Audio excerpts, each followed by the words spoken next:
তখন সুদেহা বারবার ভগবান শিবের ধ্যান করতেন ও স্বামীকে বারবার বলতেন পুত্রর জন্য, কিন্তু সুধর্মা নিজের মনকে বোঝাইতেন, কিন্তু তার স্ত্রীকে কিভাবে বোঝাইতে পারবে না।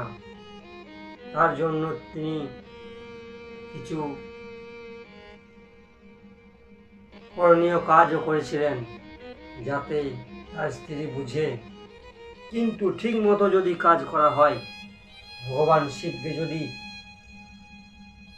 জয় করব বা এই জিনিসটি ভগবান শিবের কাছে প্রাপ্ত করব, এই মনে যদি স্থির থাকে, তাহলে ভগবান শিব অবশ্যই দেবে। কারণ আমি 5 সোমবার শ্রাবণ মাসে ভগবান শিবের উপরে দুধ, গঙ্গা জল অর্পণ করেছি। তার ফলে আমি আমার এই ধর্মকে বাঁচিয়ে রাখার জন্য একটি পুত্র কামনা করেছিলাম। সেই 5 সোমবার জল অর্পণ করার পরে আমি পুত্র লাভ করেছি।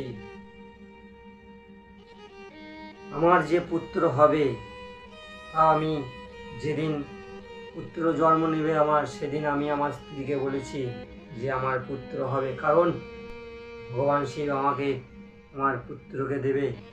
আমি মনে বিশ্বাস করে ভক্তি করে ভগবান শিবকে চেয়েছি, ভগবান শিব আমাকে দিয়েছে। তাই যে মায়েরা পুত্রর জন্য, কন্যার জন্য অনেক দুঃখিত হয়ে থাকে, মনে শান্তি থাকে না, কারণ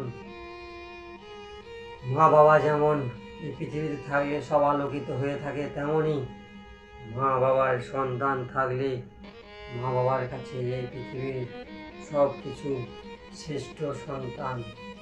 তাই যদি আমার ভগবান শিবের কাছে, আমার ত্রিকালদর্শী, কৈলাসী, অবিনাশী, জম্পেশ্বর ভগবান শিবের কাছে যদি কোনো কামনা থাকে, আশা থাকে, তাহলে অবশ্যই ভগবান শিব পূর্ণ করবে।